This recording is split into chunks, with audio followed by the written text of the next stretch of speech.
Use o link na descrição para comprar seus livros na Amazon. Vê então que a direita começou a organizar o povo para ele pensar de um jeito X. Isso, exato. Mas eu acho que é o contrário. Eu vejo o contrário. Eu vejo que era uma coisa natural. As pessoas não se importavam muito com política, nem sabiam que era esquerda e direita, mas não gostavam do PT, de forma geral. Por quê?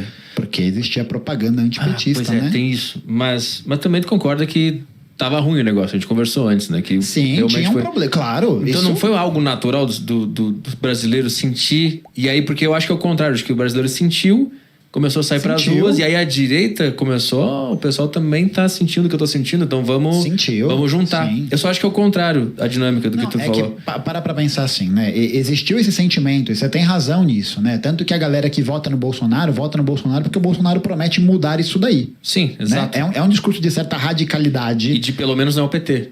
Tinha muito disso também. Dessa ideia. Só que por que as pessoas pensavam no não PT, né? Porque elas nasceram com essa ideia? Os bebês nascem com selo? Mas não foi todo mundo começou a perceber que estava ruim, que estava estranho? Mas perceber como? Porque as pessoas, elas se informavam por onde?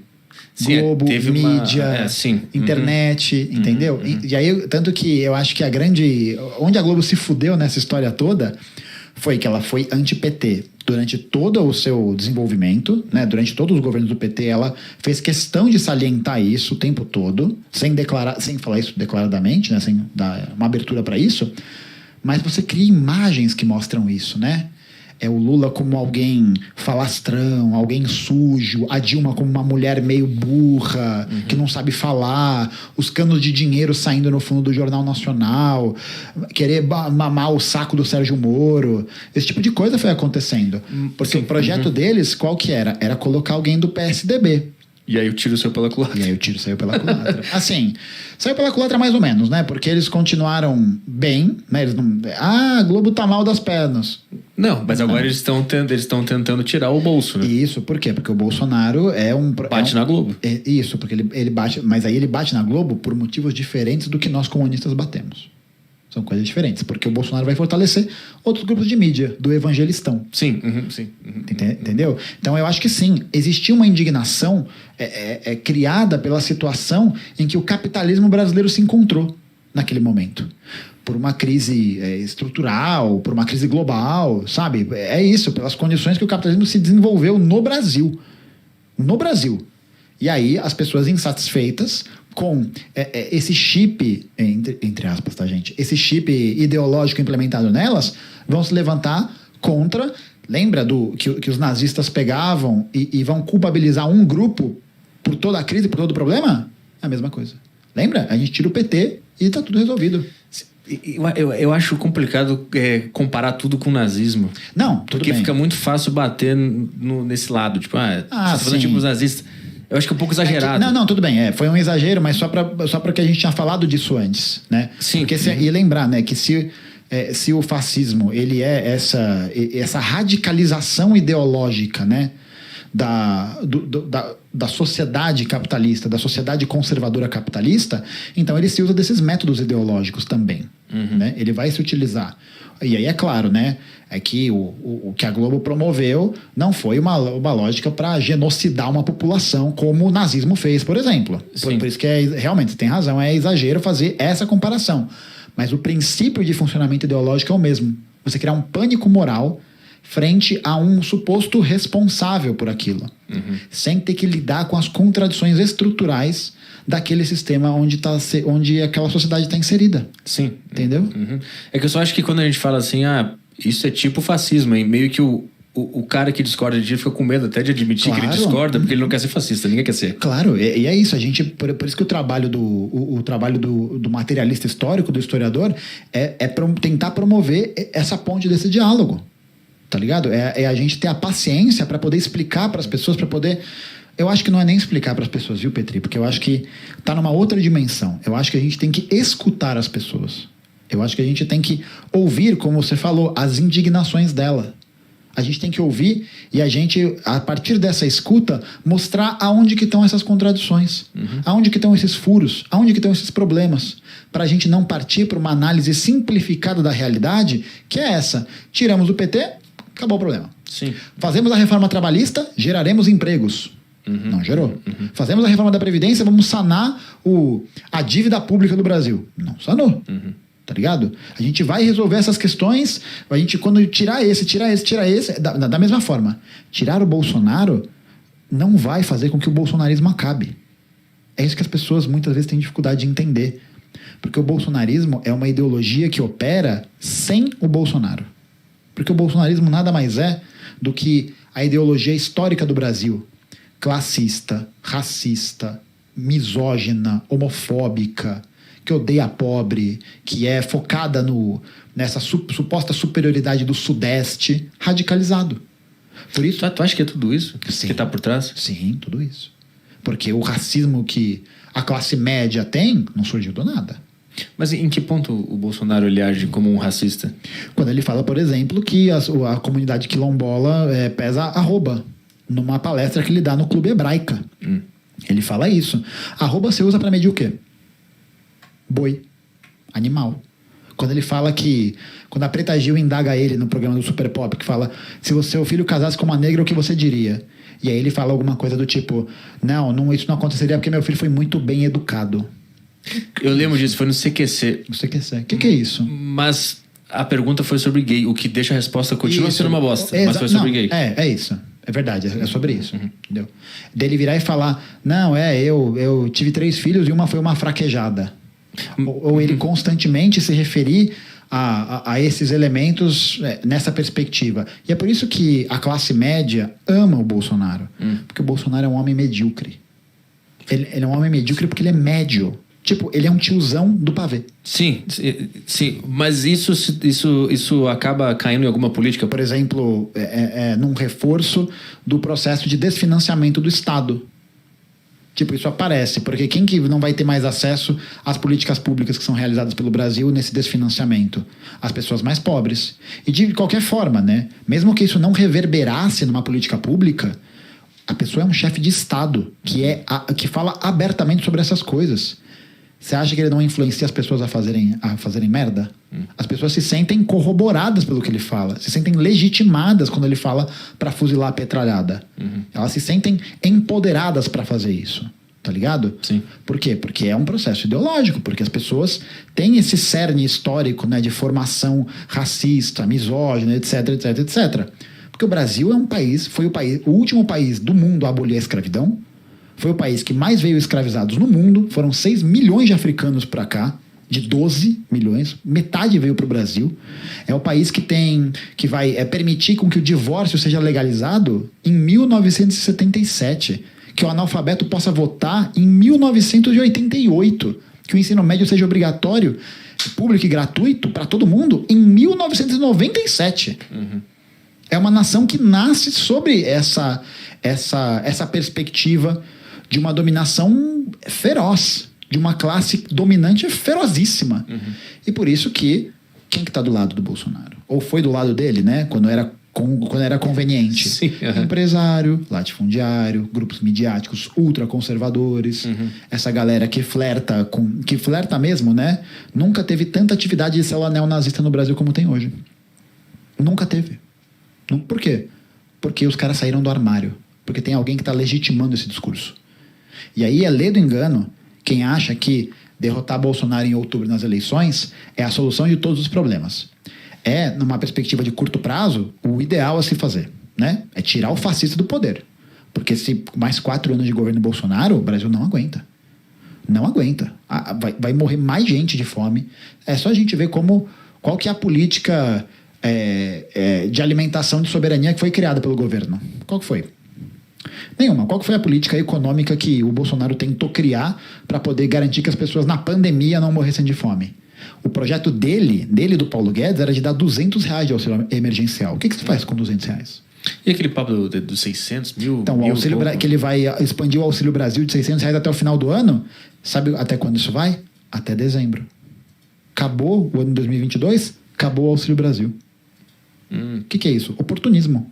Tá tentando ganhar... Voto, é isso. Tá tentando ganhar voto nesses elementos para se fortalecer. E agora ele não pode mais tomar uma facada, né? Vai ser muito estranho se ele tomar outra facada agora, né? Eu diria que seria uma coincidência do destino severa, né? Severa. Ainda mais pensando que os bolsonaristas estão mais serelepes, né? Estão mais abertos e tal. Por isso que a gente fala que o importante para derrotar essa lógica... Ah, mas e se eu for favorável a essa lógica? Então é isso, né? Então, acho que não tem muito o que fazer, assim. Mas para a gente derrotar essa lógica de forma permanente, ou seja, para a gente poder criar um movimento que dê dignidade para a maioria do povo brasileiro, para a classe trabalhadora brasileira, que é quem produz a riqueza no Brasil, a gente tem que derrotar ele a curto prazo, mas também promover um processo de conscientização política de todo mundo que é trabalhador. Dos jovens, dos velhos, dos trabalhadores, dos desempregados, do empresário que quiser, de todo mundo que tiver nessa linha. Mas assim, é desenvolver a consciência política de todo mundo, porque o cara pode se desenvolver politicamente, internamente, e votar no Bolsonaro, porque ele se desenvolveu politicamente. Não, é que aí a gente olha, né? Aí tem uma outra coisa que é a maior parte dos eleitores do Bolsonaro foram pessoas que outrora votaram no Lula. O que explica isso? Despolitização.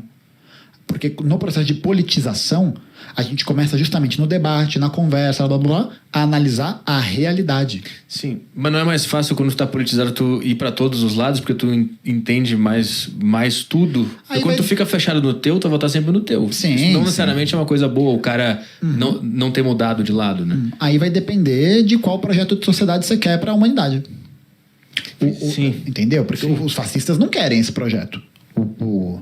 O fascismo não quer esse projeto de uma humanidade emancipada, de ver uma pessoa negra ocupando, tendo uma vida digna, não sendo escravizada, de ver uma mulher que tenha independência, autonomia sobre o próprio corpo e que não precisa servir a família, que quer ver um homossexual na rua. Mas tu acha que é muita gente que pensa assim? O Brasil é o país que mais mata trans e travesti no mundo. O que mais tem assassinato da comunidade LGBT. É o que mais tem. Sim, mas não é porque é um país que se mata de forma geral, tem homicídio pra cacete aqui. Então, e aí... é mais um problema estrutural. Sim. É mais um problema não porque a gente... Tem uma galera que fala isso, né? Ah, que é um país quente, né? Aí as pessoas resolvem se matar porque elas passam calor, né? Não, porra. Mas tem gente que fala isso mesmo, juro não, por Deus. Para. Juro por Deus. Tem vários sociólogos, não na atualidade, mas tiveram sociólogos brasileiros nos anos 60 que falavam isso, que a questão da violência brasileira estava ligada ao clima.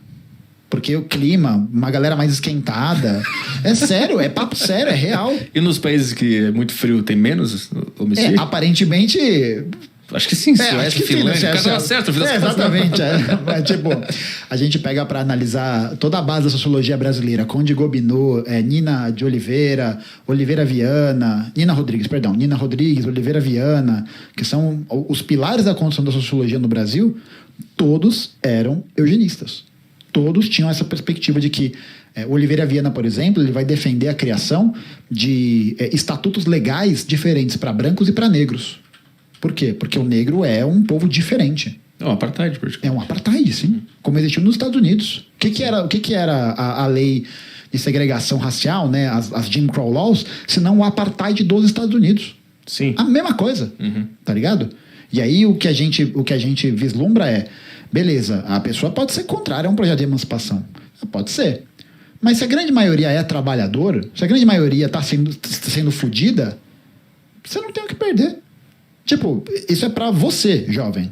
Entendeu? É pra você aí, desempregado, que tá fudido, que ficou desempregado, que perdeu seu poder de compra, que tá apertado pra fechar a conta, que tá precisando fazer freelancer, trabalho de aplicativo, fazer PJ pra ganhar um salário mínimo pra não ganhar nada. É você aí, pequeno empresário, que não ganha subsídio do Estado pra poder desenvolver seu mercadinho, seu comércio.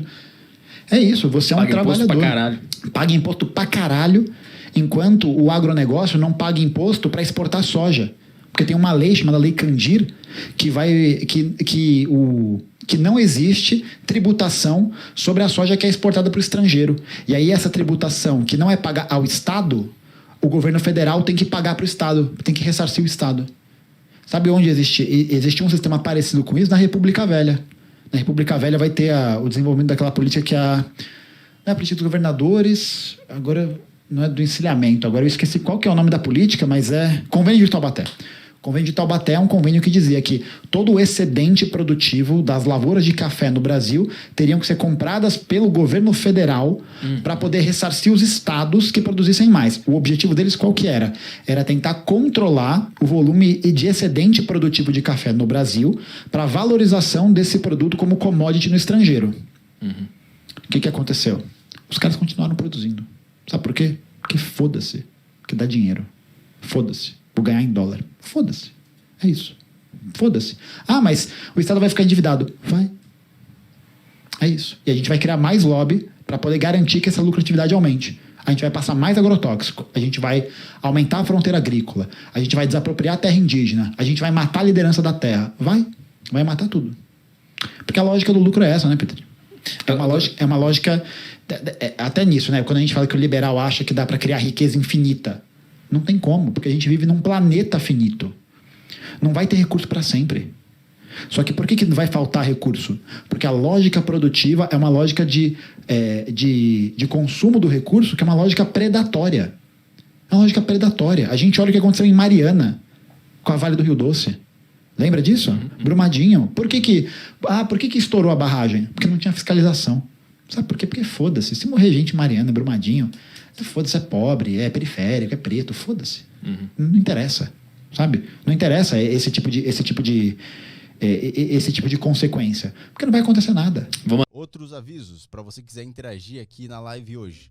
Tem o link que está fixado no chat para você mandar as mensagens na plataforma do flowpodcast.com.br. Você pode mandar as mensagens através das Sparks, que são as moedas lá da plataforma. Você também pode mandar mensagem pela sacocheio.tv, o link também está na descrição. Os assinantes da Saco Cheio TV têm acesso ao grupo do Telegram. Então lá no Telegram você pode mandar mensagens pra gente. Aqui a gente vai ler sempre o Telegram primeiro.